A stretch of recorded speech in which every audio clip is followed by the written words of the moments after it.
पहले ये वीडियो देखते हैं और बात करते हैं। डॉक्टर साहब मिलेंगे क्या? मुझे दिखाना था। सर अभी थोड़ी देर में आएंगे, तब तक आप 500 रुपये देके पर्ची बनवा लीजिए। पर्चा? किस बात का पर्चा? सर की फीस है 500 रुपये। पर अभी तो उन्होंने मुझे देखा भी नहीं है, ना कोई दवाई गोली दी है, फिर फीस किस बात की? आप प्राइवेट क्लिनिक में पहली बार आए हो क्या? उधर देखो, वो सब लोग पर्ची बनवा के बैठे हैं और सर के आने का इंतजार कर रहे हैं। उसके पास टाइम है तो बैठे हैं, मुझे थोड़ा जल्दी दिखाना था और मैं फीस भी बाद में ही दे पाऊंगा। सॉरी सर, फिर आप कहीं और जाइए, क्योंकि हमारे यहाँ पहले फीस लगती है, उसके बाद डॉक्टर देखते हैं। और अगर आपको अर्जेंट दिखाना है तो 500 नहीं 700 रुपये लगेंगे। यहाँ एक मरीज की तबीयत खराब है और आपको फीस की पड़ी है? क्या बीमारी को लेकर आपकी कोई जिम्मेदारी नहीं,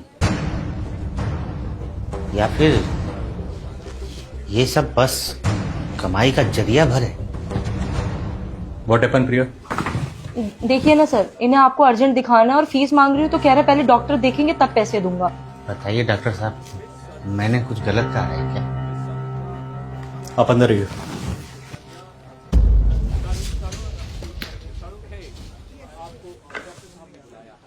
विपिन कौन है? मैं हूं। अगला नंबर आपका है। बीपी बढ़ा हुआ है आपका, खाने पीने का ध्यान रखा करो। ये सर में दर्द इसीलिए का डॉक्टर साहब? हाँ, मेन रीजन बीपी है। बाकी मैं कुछ मल्टीविटामिन और पेन किलर लिख रहा हूँ, 1 हफ्ते तक खाइए, दोबारा आके मिलना मुझसे, ठीक है? ठीक है डॉक्टर साहब। फिर कितना पैसा हो गया? 12 को बताया होगा, 500 रुपये फीस है मेरी। 500?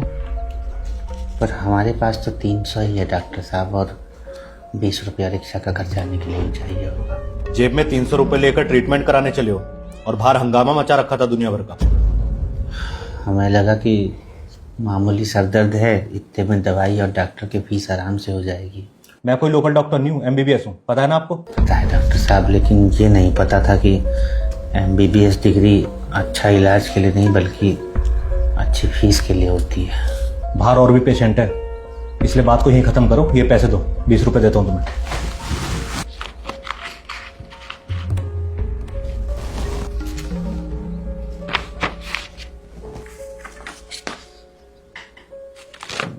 डॉक्टर साहब, ये दवा कितना का मिल जाएगा बाहर? बाहर मेडिकल स्टोर है, वहां जाके पता करो। नेक्स्ट। ये दवाइयाँ 850 रुपए के आसपास बैठेंगी, निकाल दूं? डिस्काउंट कितना मिल जाएगा? ये कंपनी की दवाइयाँ भाई साहब, इसमें डिस्काउंट वगैरह नहीं होता। तो फिर रहने दो। वो घर के पास जन औषधि केंद्र है, वहाँ 20 से 50% तक डिस्काउंट मिल जाता है।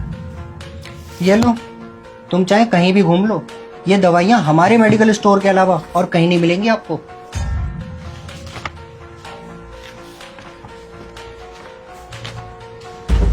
लंबी सांस लो। लंबी सांस लेने के लिए ही बोलिएगा डॉक्टर साहब, क्योंकि चैन की सांस तो आप मरीजों को लेने देंगे नहीं। ये क्या बदतमीजी है?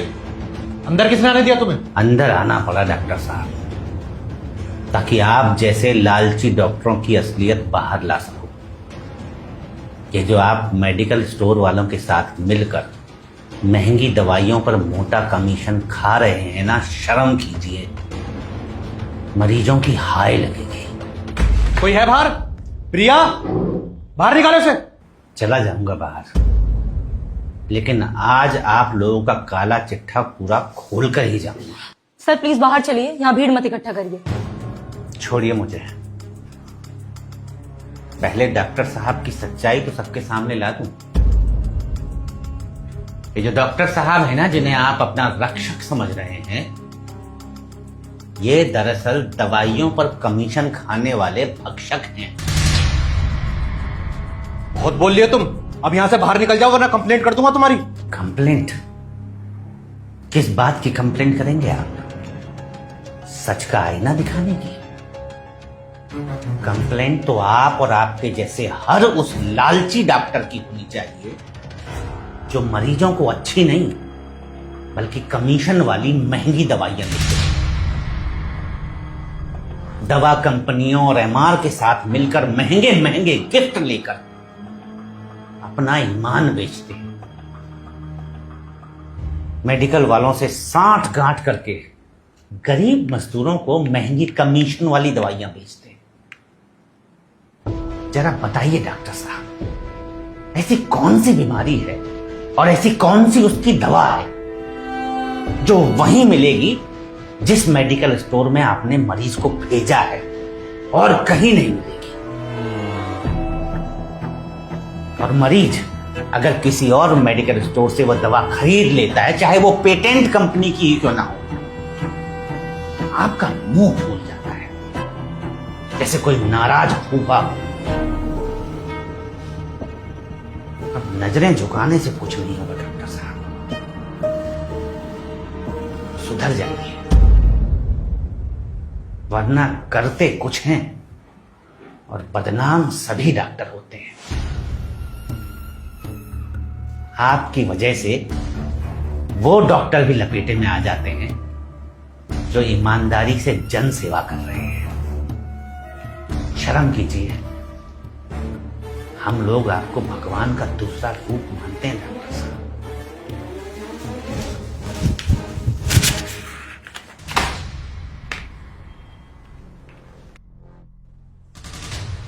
मैडम, हमारे पैसे दीजिए, हमें यहाँ इलाज नहीं करवाना। हमको भी नहीं करवाना।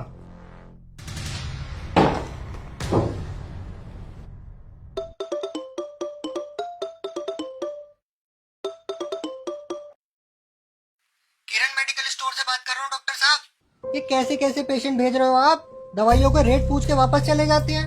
क्या फायदा हुआ हमारा आपको आईफोन गिफ्ट करने का, बताओ।